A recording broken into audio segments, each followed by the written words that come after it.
gracias por esta invitación. Me interesa reflexionar en colectivo sobre una aproximación y una problematización del concepto de la pobreza y sus derivaciones. Quiero hacer una referencia de tipo más teórico-metodológica, después remitirme a problematizar los fenómenos sobre los cuales la pobreza predica y eventualmente poner en juego en discusión algunas de las consecuencias o derivaciones que tiene en materia de la reproducción social. Sin duda, hay muy pocos conceptos en las ciencias sociales tan relevantes y al mismo tiempo tan controvertibles como el de la pobreza. Hay otros, ¿no? Desigualdad, pobreza, como se menciona, poder, exclusión, marginalidad. Muchos de ellos son polivalentes. No solo porque podemos usar distintos esquemas interpretativos o paradigmas para construir su representación o identidad o su significado, sino porque incluso cuando se los define pueden remitir a distintos referentes y dominios empíricos, lo cual parece que si estuviéramos hablando de lo mismo, pero no estamos hablando de lo mismo porque los significados y los referentes a los cuales hace referencia son distintos. Digo que es complejo el fenómeno de estudiar la pobreza en términos de que habría que remitirnos primero a su definición o a un concepto sobre el cual teóricamente acordemos y política y socialmente acordemos, incluso para enfrentarlo como un problema de políticas públicas o de acción social transformadora. Hay algo que más o menos ordena los significados que se utilizan en el campo académico e incluso derivaciones de programas políticos, que tiene que ver con la definición de las privaciones económicas. Privaciones económicas a las cuales se le adhiere un calificativo, no adecuadas, inadecuadas, no aceptables. Y aquí viene el problema, porque no aceptables pasa a ser un término bastante relativo. Uno podría acordar que son privaciones, definirlas, que son efectivamente lo económico, pero ¿cómo definir ese umbral de lo inaceptable? Entonces devienen distintos paradigmas a la luz de discutir esto y por lo tanto distintas incluso medidas de pobreza que hacen referencia al fenómeno. La pobreza monetaria, sobre la cual remite a través de, más allá de la metodología que utiliza, la idea de no sería aceptable si no garantiza la reproducción de la vida. El criterio de la subsistencia y la canasta básica alimentaria se constituyen en un paradigma, un parámetro justamente para establecer qué es aceptable y no. En todo caso a esto habría que sumarle otro conjunto de indicadores o dimensiones de la vida, de la reproducción social de la vida, como lo que se conoce como la canasta básica total, a la cual se le suma la canasta alimentaria, que remite a ciertos acceso a bienes y servicios a partir de algún parámetro, que en nuestro país, en América Latina, en general se toma en el tercer o cuarto decil, de aquellos consumos que toma o tiene el tercer o cuarto decil. Pero fíjense lo relativo a lo aceptable. Es aceptable, en todo caso, a un grado relativo de desarrollo económico y social de una sociedad, incluso político. ¿Sí? La lucha por cuál sería el umbral es también, entonces, no solamente un problema académico, técnico, metodológico, sino también político, acerca de lo que es aceptable y no es aceptable. Otros paradigmas avanzan sobre lo que serían las condiciones de vida y ponen en juego la necesidad de desarrollar, como la teoría de Zen, las capacidades humanas, y por lo tanto ponen en juego un conjunto de funcionamientos que parecerían también ser aceptables para una sociedad en un momento determinado. Otros avanzan sobre parámetros de derechos. Fijemos los derechos, los umbrales de los derechos económicos, sociales de la población y pongamos ahí criterios a partir de los cuales convocar a evaluar las privaciones indebidas, indeseables, inaceptables.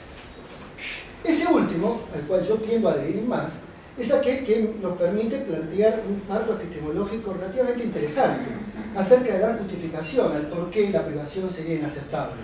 De alguna manera la sociedad ha luchado por derechos, ha accedido a un conjunto de principios y de accesos en materia de valores. Sus luchas sociales, políticas y culturales han dado justamente un piso de derecho civilizatorio. Y sobre eso, a base de los pisos civilizatorios, podríamos decir, miren, si hasta acá la comunidad internacional o nuestra propia Constitución refleja esto como pisos básicos, hay un marco histórico, político y social, externo al investigador, externo a sus propias valoraciones, que puede decir, miren, sobre esto sería inaceptable. No tener un trabajo decente, no tener un trabajo digno, una vivienda digna, no tener condiciones de vida. Nuestra Constitución adhiere a pactos internacionales, no tener alimentación adecuada, no tener salud, servicios de salud, etcétera, etcétera, etcétera. Por lo tanto, entonces nos llevaría a una medición, a una definición de la pobreza y medición de la pobreza no vinculada necesariamente a los recursos monetarios, a partir de los cuales acceder a ese conjunto de funcionamientos, bienes, recursos, servicios, bienes públicos o privados, a los cuales la norma nos pone justamente como un parámetro. Lo monetario sería un medio para llegar a eso, pero no necesariamente sería el objetivo al cual alcanzar. La discusión, lo que quiero plantear acá es el marco relativo de la definición del concepto de pobreza, su amplia gama de posibilidades, el juego político y social que está detrás de su definición, es decir, los desafíos políticos y sociales, pero también los desafíos académicos. Porque no podemos dejar el concepto tan polivalente y tan inadherido a alguna dimensión, como si cuando estamos referenciando a esas privaciones, toda privación pueda llegar a ser definida como pobreza y no podamos definir claramente entonces, cuando un gobierno dice pobreza cero, ¿de qué pobreza estamos hablando? Bajar las cloacas. Incluso haber erradicado o eliminado eventualmente la indigencia monetaria. ¿Podría haber sido eso el objetivo de pobreza cero?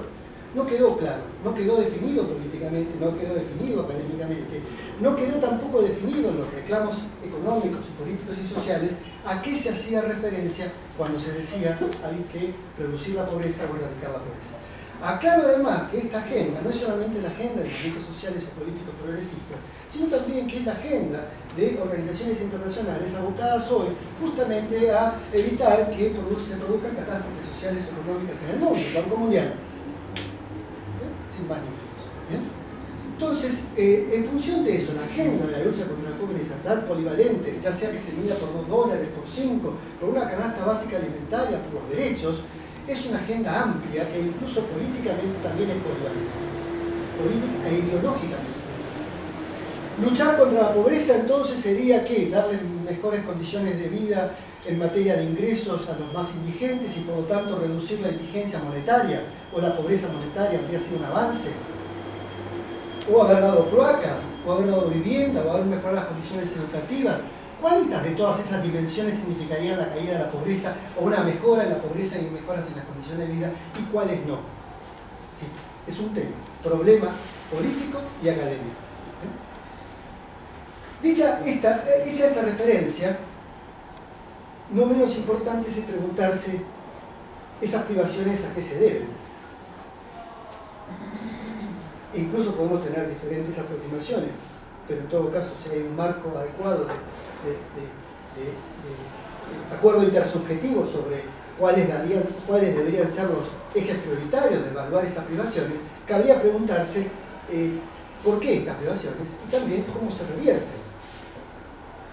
Si el fenómeno lo aislamos de su contexto, si al concepto lo aislamos de sus relaciones en términos de un marco conceptual, podemos tener el riesgo de considerar que bajar la pobreza es efectivamente producir transferencias de ingresos monetarios hacia los más pobres. Y se resolvió el problema. La otra perspectiva, es decir, acceder de derechos económicos, sociales, políticos y culturales privados de esos derechos, se constituye un desafío un poco más complejo, desde el punto de vista desde una ecuación política, de una política de Estado y desde los actores que reclaman por esos derechos. Hay un alto abanico acerca de cuáles serían las causas y los modos en que deberíamos resolver ese problema, sobre lo cual, otra vez, remito a la definición. La definición nos lleva a distintos esquemas de evaluación y de valoración. Voy a las referencias al caso argentino, referencias empíricas tomando como criterio dos parámetros.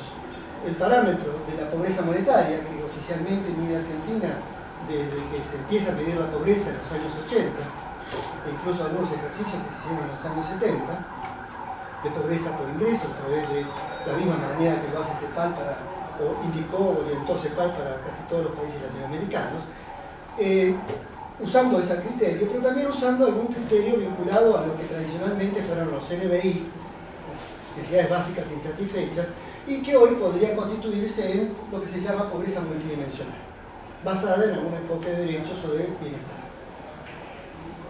Distintas perspectivas, marcan privaciones, una de recursos monetarios, otros de logros y funcionamientos.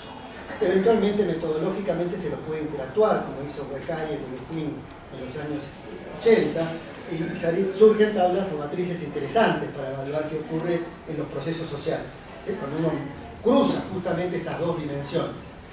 Entendiendo que la pobreza multidimensional puede ser evaluada de esa manera, multidimensional en la dimensión del bienestar, de las capacidades monetarias de un hogar para funcionar en una economía de mercado, junto con la dimensión de los derechos y los accesos a bienes y servicios o recursos públicos fundamentales propios de una ciudadanía que tiene derechos. Y si usamos eso, surgen situaciones relevantes. Si al mismo tiempo podemos evaluar cuán más pobre en materia de ingresos o cuán más pobre en materia de carencia es una familia, podríamos llegar entonces a evaluar incluso las situaciones de mayor intensidad. Y si hacemos eso en el tiempo, podremos evaluar qué ha ocurrido con la Argentina, mirando los procesos sociales, económicos, sociales y políticos, tomando en cuenta esta matriz metodológica de análisis. Si vemos a las pobrezas por ingreso, la pobreza hoy en Argentina alcanza el 33-34%, habrá subido, usando los datos del INDEC, de la EPH y del INDEC. Incluso del 32% del semestre pasado seguramente alcanza ahora el 34%, producto del proceso inflacionario. Muy cercano a lo que teníamos en el año 2009, 2008-2009. El más alto, sin duda, de la década, o por lo menos desde ese momento, no desde el 2000, porque veníamos en la crisis 2001-2002. Similar a los niveles que teníamos en los años, después de la crisis del tequila, en los 90. Parámetros o valores que en realidad marcan picos importantes de pobreza en contextos inflacionarios y recesivos. No los hiper, 89, 90, 91, sino en términos de contextos que no son de crecimiento económico, sino que son de estancamiento económico con inflación, algo que particularmente caracteriza a la economía argentina.